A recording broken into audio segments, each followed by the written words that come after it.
by Fredrik Wester, marrying business design with business design. Actually, you should say game design, but it doesn't matter. Because business design with business design would be an even more interesting speech. I'll come back next year and give that one as well.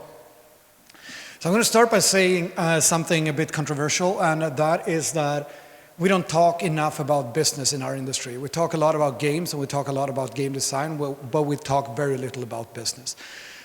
And just as many companies fail because they make bad business decisions, they have bad business plans, they make bad business design for their companies, just as many fail for that than people failing for making just bad games in our industry.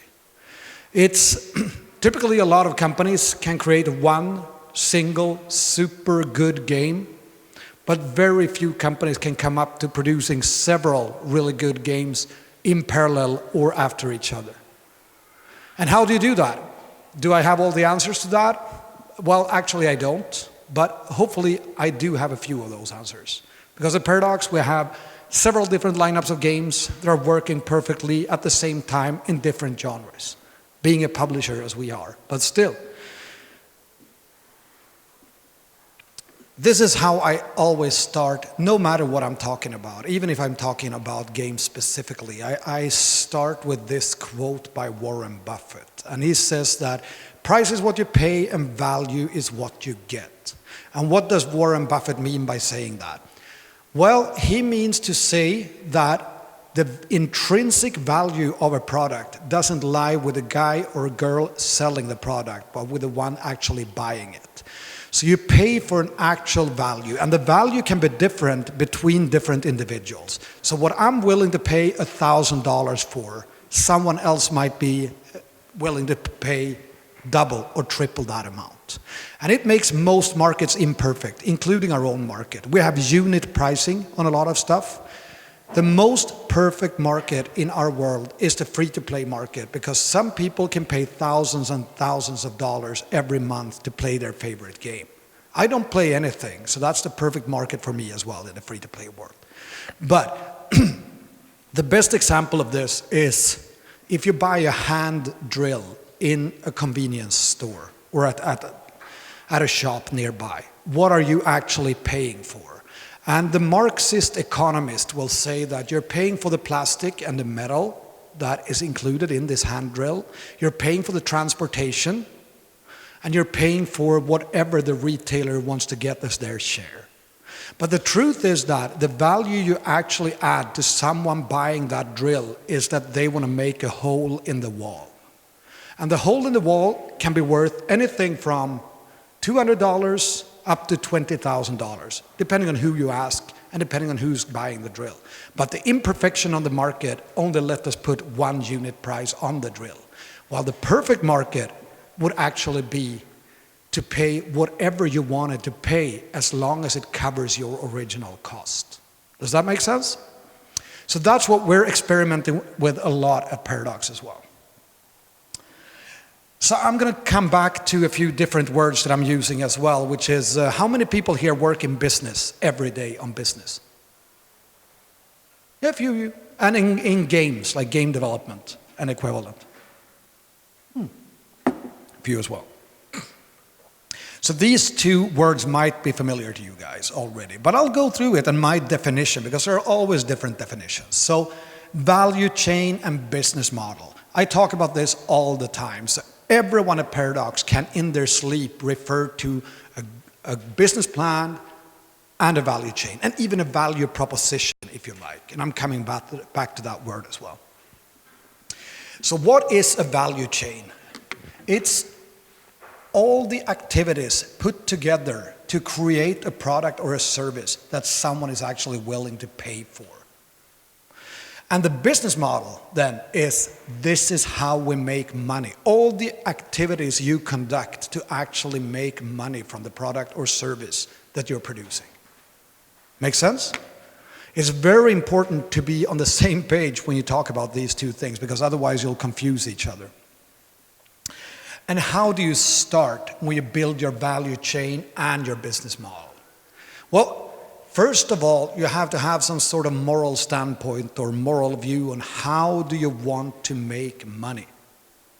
Do we just want to sell a product? Do we charge for a free-to-play model? Do we want to charge when people lose all their lives and then have to buy new ones? At Paradox, we say that we don't want to charge people money when they are frustrated. For example, if you lost all your lives or if you lose your kingdom in Crusader Kings 2, you shouldn't be able to pay $2 to get your kingdom back because you're monetizing on the frustration felt by the players. So that's our moral standpoint, what we're using. And we want the people to pay for the games when they feel excited to play the games. However, there are a lot of people who are super successful in business by monetizing mainly on the frustration of the players. So I'm not disregarding it. I'm just saying that's our standpoint. The second thing you have to do is getting the team excited about the numbers that you're producing. Because if the development team doesn't care about the sales and the numbers that you're producing and how much money you're actually making, you're never going to succeed. Because these people are the ones who are closest to the actual customers, and they will tell people why they need to buy the game. They will also be your best defenders for the business model that you chose for your company. Which brings us to the two last ones, which is the customer approval of the business model. Not many people talk about this, but in a transparent industry like the games industry, it's very, very important that your customer actually approves the way you do business. Because if they see you as immoral or you're shady somehow, they will not buy your products. And they will tell other people, don't buy from this company because it's a shady business. So it's very important that you have a direct connection and you get the customer approval for the business model that you're conducting. And the last one is the customer engagement, because the customer engagement, if you explain your business model correctly to your customers, they will also defend the way you do business. So if they understand not only how you do your business, but why you do business, they will be your best partners in explaining this to other people, bringing in more people. Kind of an ambassador for the whole company. So it's not only about the game, it's a lot about explaining the business to the customers as well. If you have some recent examples, like when you introduced user-generated content in Skyrim, it was an outrage from the community. Personally, I think it's a great idea to have user-generated content in Skyrim. It's a great game, fits perfectly. Modders can be paid for what they do, which is very unusual.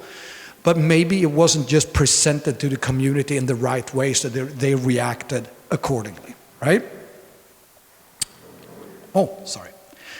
So how do we make games at Paradox to start with? Like if we disregard the value chain and the business model talk because it's only business after all, what kind of games are we making? How do we marry that into business design later on? So we're starting by saying that first and foremost, we need to be excited about what we're doing. So when I saw how many here, did anyone play Stellaris, the game that we just released? Thank you guys, I appreciate that, that's good. When you see the team, when you walk home on Friday evening, we have Friday beers at 4 o'clock, and you walk home at 6, and you see at 7 o'clock when you open your Steam client, half of the Stellaris team is playing the game. You know you're producing the right product, right? The second thing is that, and this is where business comes in, is there actually a market for this type of game? Do we think that someone else, except for ourselves, will buy this game? After all, we have to pay the salaries, and we have to make a small profit every year so we can invest in new products as well. And the third one is obviously, because there are a lot of things that we have passion for and there is a market for, we would love internally to create an open world RPG, but we don't really have the skill for that. So we need a skill set as well to say that, can we be the best company in the world at producing exactly this within a reasonable time frame, say 5 years? If the answer is yes to all these three, it's a game for Paradox to make. It's the same when we're looking at studios that we're working together with. Take Colossal Order, for example, where we started out making Cities in Motion in 2010, which was a very niche transport simulator. You are responsible for all the traffic in a European city. And we released Cities in Motion 2, and then we released City Skyline. So it was a part of like a 6-7 year plan together where we built the skill set over time together with a studio. And looking at how tight then is the paradox funnel when we start looking at games, and why do games fail to reach conclusion so they are actually delivered by us into the market?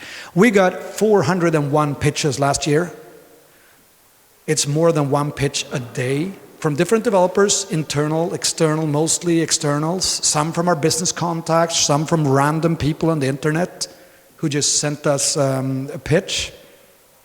From the 401 pitches, 20 came to what we call the Green Light Committee. It's a committee of bitter, old, no, not really. It's people who know a lot about game design. So they actually look at the game saying, do we fulfill all the 3 circles that we talked about earlier? And does the game have a breakaway potential? If then, maybe we'll sign it. So far we signed actually 3 of the games of the 401 pitches. So it's a very tight funnel. We already know that out of the 3 games that we signed, at least 1 will be closed before we reach alpha status as well. So it's very tight. The gaming funnel today is very, very tight for any company out there. And this is how aggressive you should be on your own ideas as well. When you look at, is this really good enough? If someone else pitched this to me and I was paying it with my money, would I let them do this game or would I not? So that's how you start from the design perspective. And these are some of the reasons that we decline the games. Genre issues, it doesn't match what we're doing. Can also be, it doesn't match the paradox pillars, or it might be developer issues that we don't think that a team is going to pull this off, or they're using some weird technology that we don't want to be affiliated with.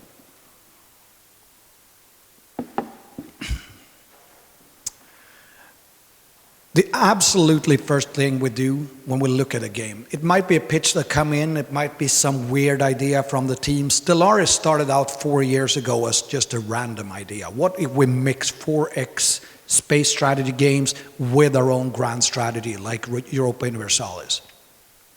The most important thing you ever do when you start your business journey is setting the vision of the game. Because setting the vision is helping your team to find a direction. So a vision is a statement, 1 or 2 sentences that explains exactly what you're trying to do with your game or your service or your product. The vision can also be used to communicate to fans, like you're explaining to the fans what you're trying to do. Stellaris has a beautiful vision. It says, space is vast and full of wonders. And what does that vision tell you?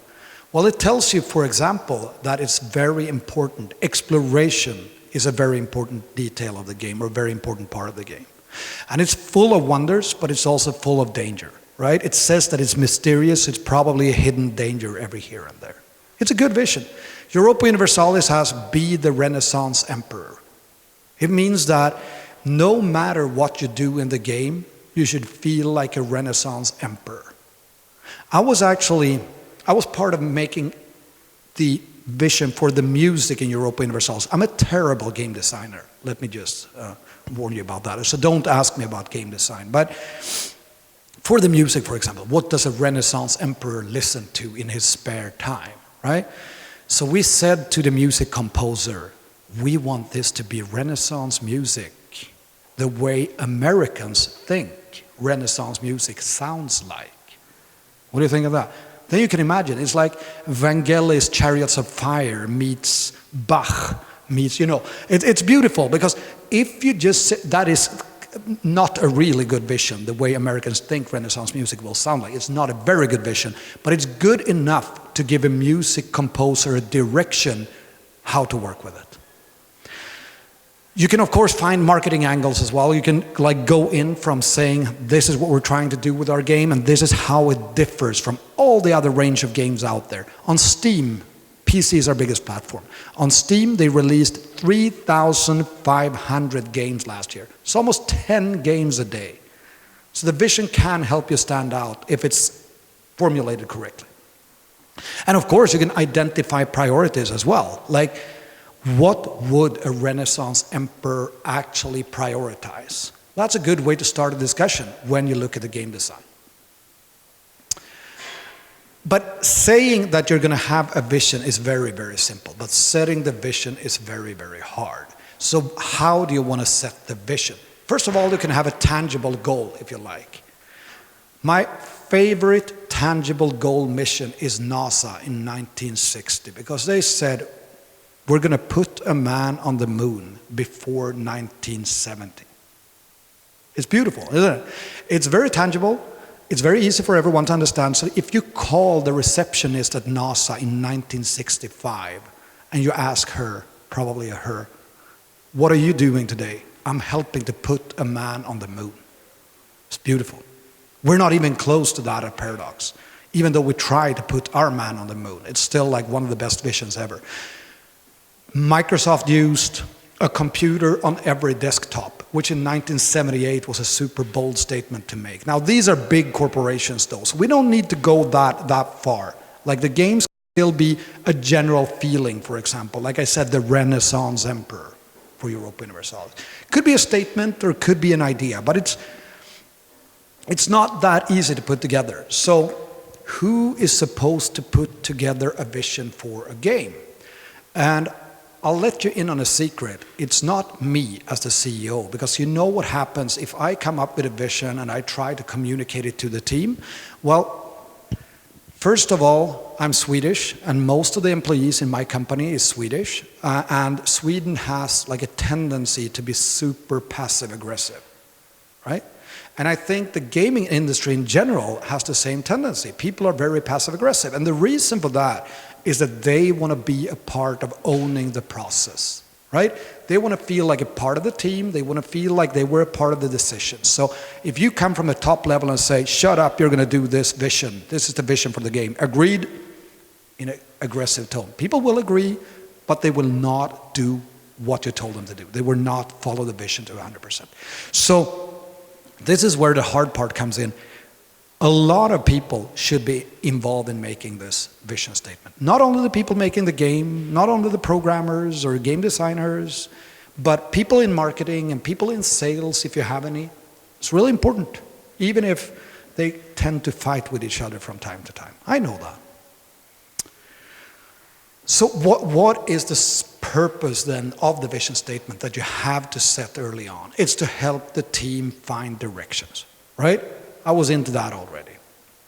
Communicate marketing angles, identify priorities. I said this on the previous slide, but I just wanted to follow it up.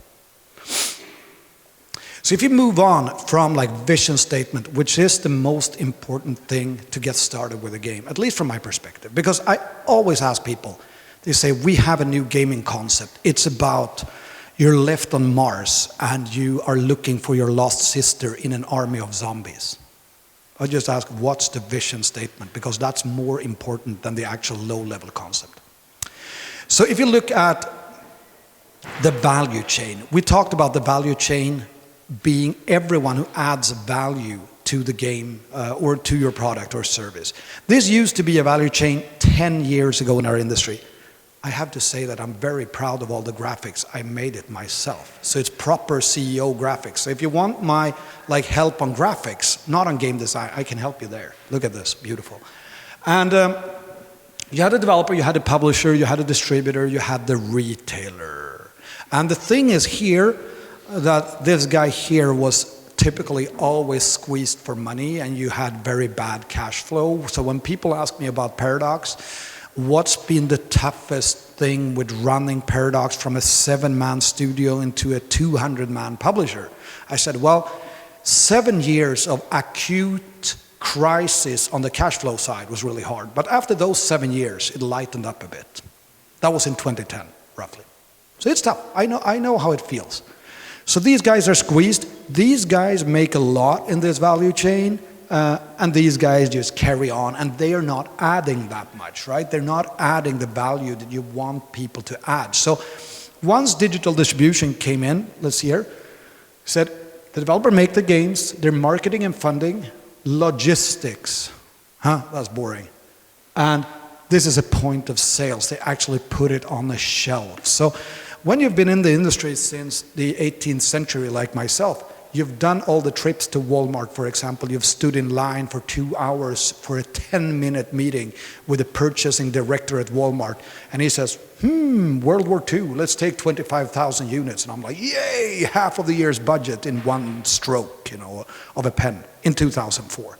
It's beautiful, but it's also very, very risky. So if you look at kind of a new value chain for the games industry, this is very work in progress, so to speak, in my beta or alpha version. The developer kind of makes the game here and kind of gets it to a customer somehow, right? You can use Steam, you can use your own site. Notch used it very well for Minecraft. He delivered it from his own site, fooling millions of game developers that it was easy to do the same thing.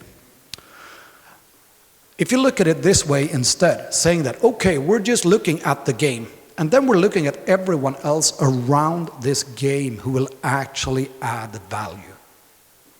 Steam is more of an outlet than a value creator. It's really important because they have 150 million people playing games on Steam every month. So visibility-wise, it's super important. But they're not always active in adding actual value to your game. If you look at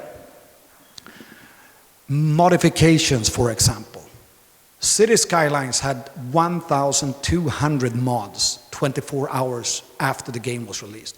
All of a sudden, the value of the game is 20% higher than it was the day before because of all the things you can do. 24 hours after the release of Stellaris, the first Warhammer 40,000 mod was out there. Talk about adding value. Now we're just waiting for the cease and desist letter from Games Workshop. But it's kind of worth it, I think, still. If you look at YouTube, for example, you guys all know this, but the way we look at this, we make very complex and very deep strategy games, if you didn't know that already. A game like Crusader Kings 2, I played it for 110 hours. Do you know what I just figured out? I was playing Croatia, and I was just forming the Kingdom of Croatia, and I was in a war fatigue, so I was low on troops, right? Because you need new troops all the time, and when you kill them off, people need to grow up, so you can steal all the sons of all the peasants and go war again, right? And the glory days of Dark Ages. And so I decided to use my piety to hire holy knights. Holy knights, they're big and strong. And I declare war on my neighbor. The only problem is that I did not know that holy knights could not fight other Christian lords. So I'm there with a minimal army, and my holy knights are probably just standing on a grassy hill on the other side, looking on the battle where I lose severely. And I learned that after 110 hours of playing the game. Fantastic, right? So luckily, I have Skype turned off, so I can't communicate directly to the Crusader Kings team with all my rage. So what we figured out that we are not good at explaining our own games to people who play our games. That is a paradox, if something, right? It's very strange. So we figured out that there are a few other people who are really good at explaining our games. So we have this guy called Arumba08, I think is his YouTube name. He created a tutorial series, which is 20 episodes. Each of them is half an hour long, only on Crusader Kings 2. Which is adding so much value to our game because he suddenly explains how to actually make things happen in our game. It's ridiculous in a way, but it's also really cool. So next time I play Crusader Kings 2, before that, I'm going to watch 10 hours of Arumba playing the games. I actually know what I'm doing. 110 hours in. So that explains a lot about how a modern value chain actually works with people who know your game better than you know the game yourself. They will use the game in ways you never thought was possible. Another thing like adding value through YouTube, another example, I'm not going to bore you to death on this slide specifically, although it's beautiful with the circles and the rectangle in the middle there. City Skyline. We're trying to reach out to people by creating our own videos of how beautiful the game is and how you can actually create your own beautiful streets and beautiful maps and mods and whatnot. All of a sudden, a guy random dude on YouTube creates this video where he creates walls around all the sewages in the city. So he collects a lot of poop in this crater above the city. And then he removes the walls on the crater and he drowns all the city in their own poop. In their own shit, basically. Right? And he adds the song Hall of the Mountain King by Grieg as the background. And then he gets 500,000 views in 24 hours. And that's why the world looks the way it does today. It's because people are not out there doing good things. They're looking at stuff like that on YouTube instead, right?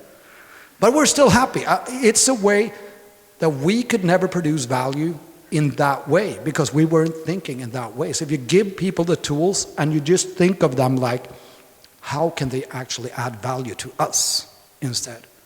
Or not even that, just give them the freedom to operate and the freedom to be creative, and they'll do the rest for you. So when we have done our vision statement thinking, we're always trying to think big. It's like, what do we think people will do in this game when they're playing it? If this was a book, who would write the book? Who would be the main character? What style of book would that be? If you cosplay this game, what do you actually wear as a costume?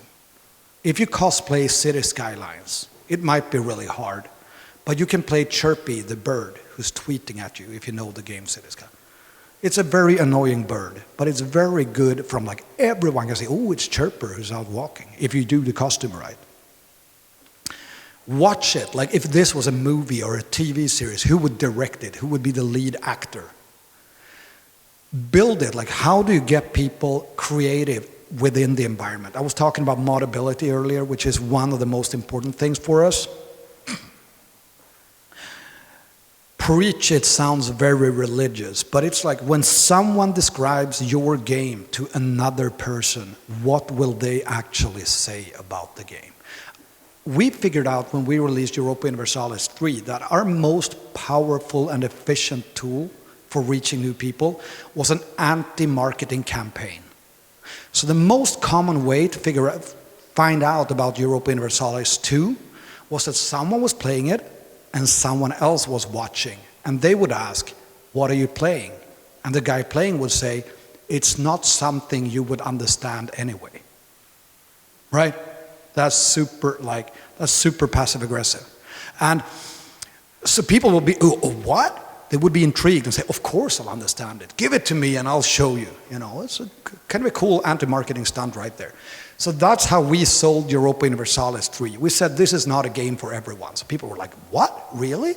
Maybe it's for me then. So, and when you combine all of these, like how do you live the life of someone who just consumes the game that you do and have no other hobbies whatsoever? Sounded very, very final. But we figured out that 2 months after releasing Europa Universalis 4, the average playing time after 2 months was 140 hours. So we know about this. We know about the people who love their games. And what will this actually come to? Beautiful arrow right here. It's a common culture of the gamers. They speak the same language because they have the same references and ceremonies. So they celebrate the same kind of things. They have an iconography or the symbols that are similar. When we bought White Wolf Publishing, if you know Vampire the Masquerade, for example, we bought the company in October. I started Googling for Vampire the Masquerade tattoos. That's very strong. So people will actually have a clan tattoo on their upper arm. That's strong iconography right there. But all of this comes down to when you live it, you have a sense of belonging because you have a sphere that you're a part of that no one else really understands. It's like being a part of the Illuminati, but you are in front of a computer eating chips and drinking soda instead, which is almost as good as being part of the Illuminati, except for that you don't rule the world. But it's a matter of time, right? This is my biggest slide. Again, I'm warning you for the graphics on this slide. It's, like I said, I made it myself. We say that the most important thing we have at Paradox is the core pillars of why we make games at all. So I'm going to let you in on the biggest secrets that we have at Paradox. So if you say the game pillar tells you why we make the game in the first place, or the reason for being, the value for the player, this is how we divide it, the value for Paradox as a company, you have the developer value, if we're working with a third-party developer, and then you have sales and marketing value as well. So we have people in our sales and marketing teams who are super excited about the product. The most important thing for us is replayability, the reason for people to pick up the game and play it one more time. And the reason that gamers love that is that the value for money is extremely high.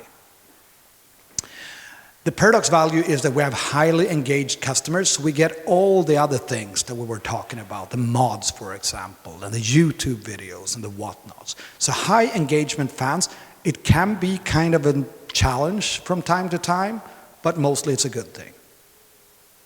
The developer value is obviously that they can work with this game for a long time, if they like to. The marketing value is that they're easier to reach because the gamers are always there at our fingertips. They're playing our games all the time because there's a reason to play the game over and over again. And the sales value is obviously that the attach rate of DLCs. So when you release a new expansion, more people will buy it because they're already online playing the game.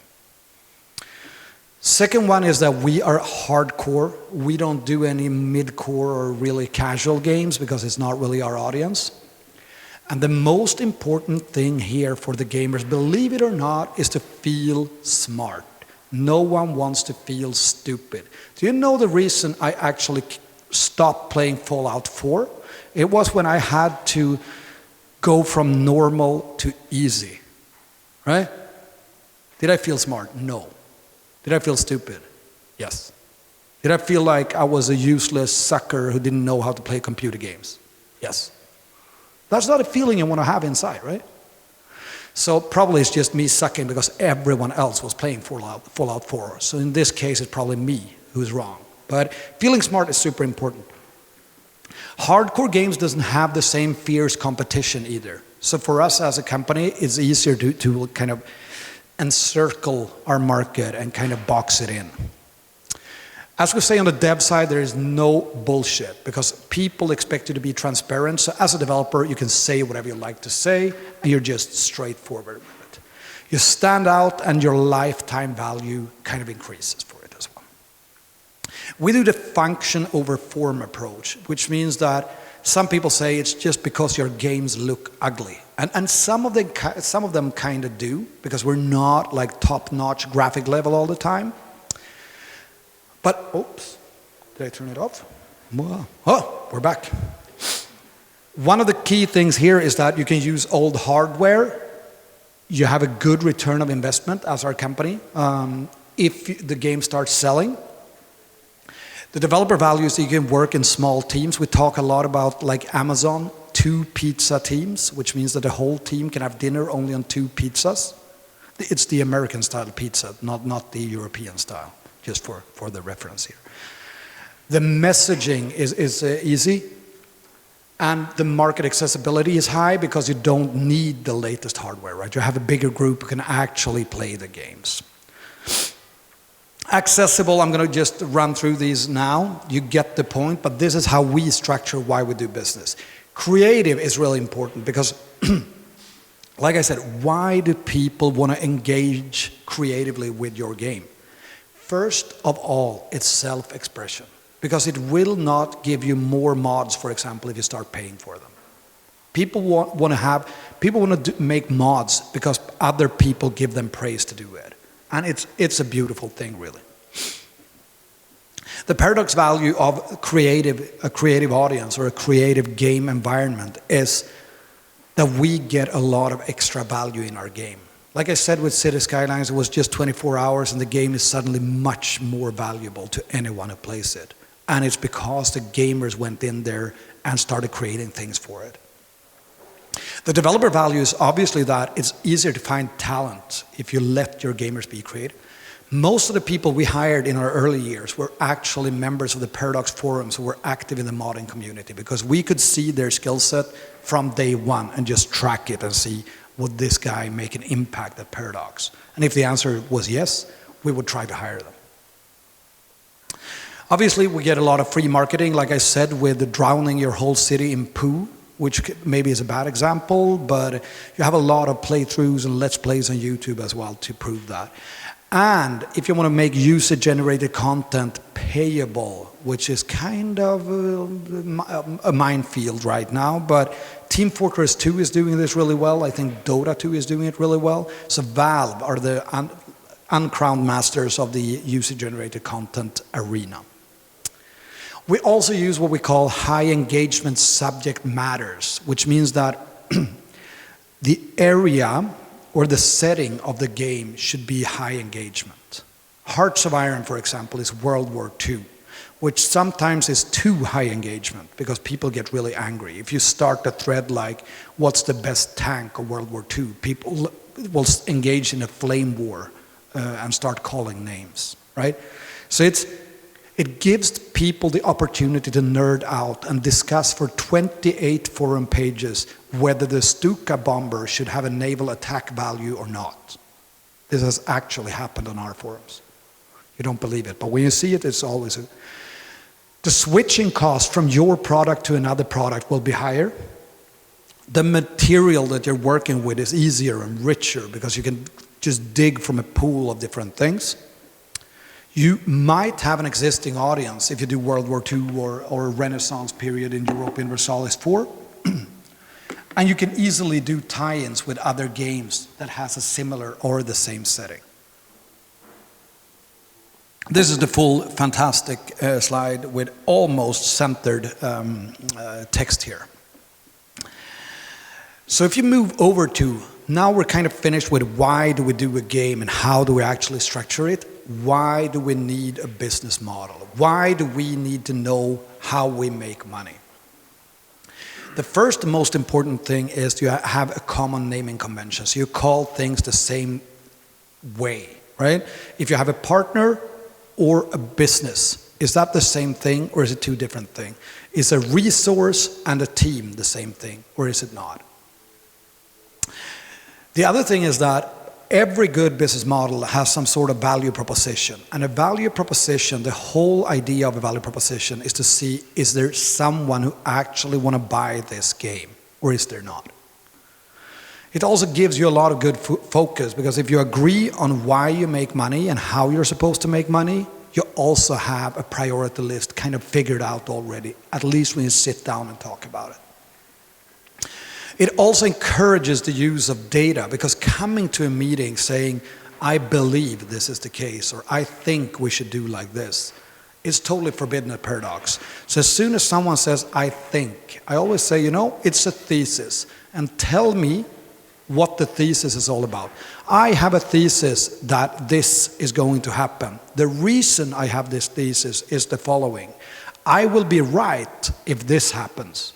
I will be wrong if this happens. That's a thesis. But if you use data to actually prove things, you say, we released this piece of content and it increased our monthly active user base by 10%.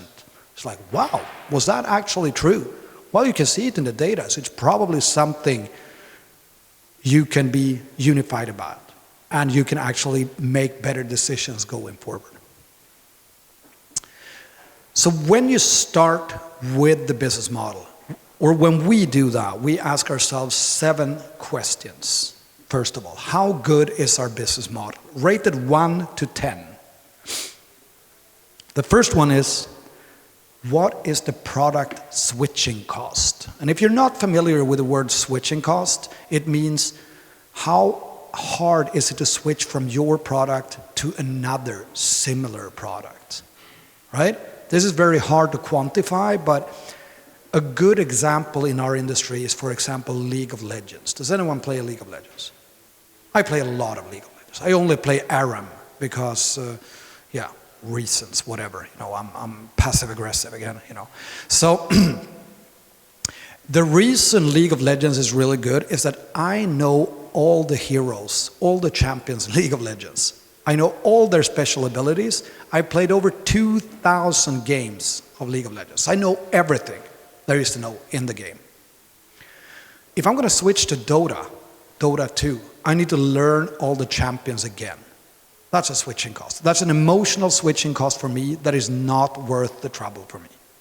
So I'm still the only one at Paradox who still plays League of Legends. Everyone else is playing Dota 2, although the graphics are uglier. Right? Yes, thank you. If someone said yes, it's totally fine with me. I don't need more than one person to confirm what I'm saying. The other thing is that what is your potential for recurring revenue? Like, can you make more money? Can you have a subscription model? Can you release DLCs? What will the DLCs cost? Will there be a good return of investment on your DLC? Earning versus spending. When do you start earning money and when do you start spending money? The earlier you start earning money and the later you start spending money, the better your business model is. Right? Kickstarter is really good if you make all your money in the beginning and then you start spending it. On the other hand, people will be kind of disappointed if you don't deliver the games. You put a lot of pressure on yourself. But still, it's important to look at. We always look at, do we have a game-changing cost structure? Can we produce the same value for a game that someone else can, but our cost will be 30% lower or less? To what extent can other people help us do the work to make this game more valuable? I was already mentioning YouTube movies. I was mentioning mods. Like, look at all the beautiful people who play our games. How can they help us make this game even better? Because no matter how many at Paradox work with Crusader Kings 2 every day, we're a small team on that still. There is still 150,000 people playing the games every month, playing Crusader Kings 2. So if they help us produce value, they can do a lot more than a handful of people on the Crusader Kings 2 team. So how scalable is our product? How easy is it to sell one more? And I would say in general, the games industry is super scalable, but you can always find small nuances to make it even more scalable and easier for people to buy the next product in the series. And the overall, like, how protected are we against competition? This is partly a legal issue, but it's also several other things that you have to build around your game to actually make people stay. World of Warcraft, they were masters at doing this, just pulling people in and never letting them out, almost. So this is the business model assessment. So we've stolen this actually from a consulting company and kind of just changed it a bit to fit to what we needed, but it's a very good way to start looking at how do we actually make money? Is this making sense? Do we do good things on the business side? So when you start finding the product based on all the things I've said before with the vision and the assessments of the business model, you have to think, what are the jobs that the customer wants to get done? Do our customers, do our fans want to feel smart? It's about that hand drill again. They're not buying the plastic or the metal. The job you're producing for them is the hole in the wall when they get back home. It's the same with games. You have to explain it from a gamer's perspective, what you're actually emotionally doing for the gamers. It sounds a bit abstract. I'm starting to sound like a Buddhist monk, which I tend to do from time to time, switching in between like hyper-capitalist pig and Buddhist monk. But it's really good. It feels good on the inside, I can tell you that. Then you have to identify what is the potential pain with this product. Be hard on yourself. Be tough against your own team. Like, I would say that, speaking about Crusader Kings 2 again, what's the hardest thing? What's the pain of Crusader Kings 2? When you read on any forums, people will be like, I'm afraid I'm too stupid to play this game. Seriously, that's the biggest pain that they would feel with the product. Then you have like, what could be the additional gains and benefits that people get from playing the game? In our case, people learn geography unwillingly, but they still learn it. from Crusader Kings 2 or Europa Universalis 4 or Hearts of Iron. And the final thing here, how do you validate that this information is actually true? Can you find it from reviews on other games, for example? Can you find it from smart people in the industry who say smart things? Maybe. All information is out there on the internet, and we do different things, partly quantitative and partly qualitative as well. The thing that, Henry Ford and all his quotes as well, because he used to say that if I had asked the customer what they actually wanted, they would have replied, faster horses, right? But the job that you're doing for Henry Ford's customer is coming quicker from point A to point B. That's an example of a job.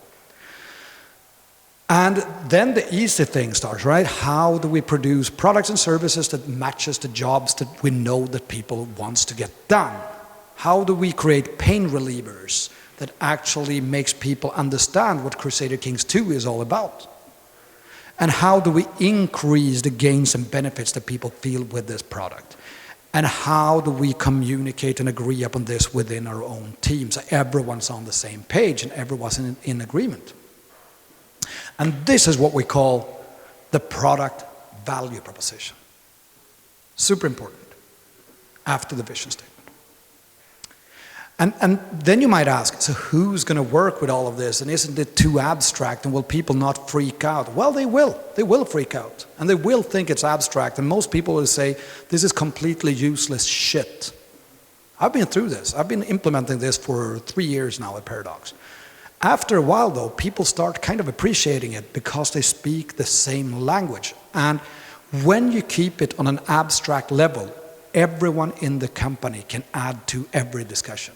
It doesn't matter if it's a product discussion or a marketing discussion, because everyone will know the overall goals, or everyone will know what customer jobs you're actually trying to do with your product. So they will use their best efforts within their field to actually fulfill it and help other people do the same. We're working a lot with constrained creativity as well. I have a friend who's an architect, and she said to me that the worst thing you can ever do to an architect is saying, do whatever you want. Make sense? Because they will be like, oh, wow, that's really crazy. And it's the same, it's basically the same with both business and games. So if you go to a game designer like, do whatever you want, let's do this, come on, do something smart. People will be like, okay, and it will turn to crap probably most of the time. So you could be you start from a business standpoint and design a game. We do that from time to time, at least as an experiment. We say like, we want to charge $15 a month for this game. Make it happen. And people will be like, what? How can I even do that? It's like, I don't care. It's your job to design a game. I'm just like constraining your creativity. And just work with that as an experiment to see what people would do if you only start in the business end and you're not starting with games at all. Saying like, we're going to make a Crusader Kings game that is only available on mobile platforms and you can't use a map. That's interesting. That's constrained creativity. And therefore you can mix and match the teams as well, because the teams can have different angles on the business side and on the game design side. How much do I still have here? Okay, 10 minutes. I'll try to speed things up. This is a model called Blue Ocean, which is basically made like, how do we make more money from what we're doing? It's, in brief, it's a model that says, do more of the things that doesn't cost so much, but people appreciate, and do less of the things that costs a lot and no one cares about. So it's basically 4 different squares here, and you start with things that you can just remove. If you go into a genre, for example, the RPG genre, it's very crowded and it's very high budget. What is missing in RPGs? Well, first of all, something that is missing is totally different. It's something that is not based on the fantasies of a 14-year-old boy, because all RPGs are, like inherently they are, because everything is Dungeons and Dragons. But what can you eliminate from an RPG today? Maybe you could eliminate a lot of the combat elements, for example, because all the RPGs almost are combat-centric and it costs a lot of money. What if you made an RPG without combat? Can you do that? Maybe. In City Skylines, we said we'll eliminate the always online demand that EA put in place on SimCity, which people also appreciated, so it was a double positive. We reduced the number of buildings. They had 1,000 buildings, we had 200. Create, what do we add? We added modability to the game, which actually then gave us more buildings only 24 hours later. We had over 1,000 buildings as well in our game. And what did we raise? Like, we raised the bar on the management layer because we said no one wants to know exactly what every individual in a city does because you're the mayor, you want to know all the big numbers. So the management layer is the most important thing. And this way we could make this game on a much smaller team that was actually possible anyway, otherwise. So if you just look at, like, summarizing the process that we're working is product vision. Told you about that. It's not easy, it's a painful birth process. Value proposition, how do you actually come up with what the product is actually supposed to deliver in terms of value for someone else? This tends to fail all of the time, the value propositions. You have to go back to the product vision and start over again. Once that is done, you start with a project scope and see how do we actually conduct, how do we take this to be a prototype? What's the first step towards a prototype? Because it's well known that no budget or timeline in the games industry, it never goes under budget or under time, or none of them. Has anyone ever seen that? No. So if you raise your hand, I'll assume you're a liar, because nothing has ever happened in that way in this industry. So, but that's not necessarily a bad thing, because once you're here at the prototype phase, there might be a reason to increase the budget much more than we thought. Because once we look at the value proposition, people will be like, we hit everything 100%, so let's just take 5 times the budget and we'll take loans on our houses and build a 200-man team to blow everyone else into the water. I took loans on my apartment once, actually, to fulfill something, so I know how it is. If the prototype fails, though, you have to go back again to the value proposition and start over. So I'm going to summarize this in one slide, another beautiful white background with black text on it. The most important thing, I think, that our industry has to learn is to think business from day one and include business discussions directly once you start designing your game. The vision statement is supposed to be helpful. It's not supposed to be a pain in the ass, but I know it's really hard to come up with a good vision statement. Once it's there, you'll appreciate it. Always think big from the beginning, because it helps you being even more creative when you continue to develop the game. And thinking big can be also from a commercial standpoint. Find the customer challenges and value proposition early, and mix the teams, which helps you put money in the right places. But the most important thing still, doesn't matter if you work in business or in games in this industry, is to have fun. Because if you don't have fun, you can never sell a game that is supposed to be fun to someone else. So you should keep that in mind. Thank you very much. Thank you.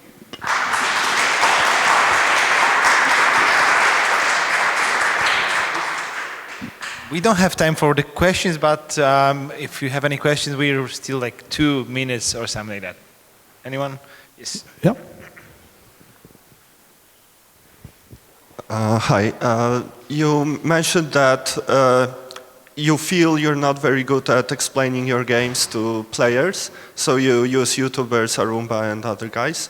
But it seems to me that with Stellaris and the Blur campaign and with World War Wednesdays and Hearts of Iron, you kind of got better.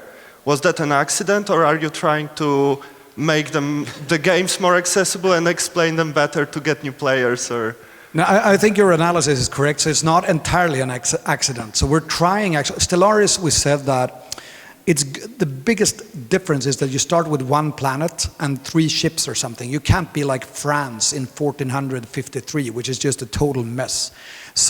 But you're right that we're trying to focus more in our streams towards our like supercar audience. Thank you for watching, by the way. We're trying to be more like informative and explain why we're doing things and how things are done in the game, not only explaining like now I'm moving a troop here. So we're getting on that road because there is no reason for us to be like to have a game that is hard to understand. So there's a reason for us to change to a better direction, even if we get help from YouTubers and other people around us. Thank you. Anyone else? Well, firstly, thanks to coming to Krakow and great speech. Thank you very much. Thank you.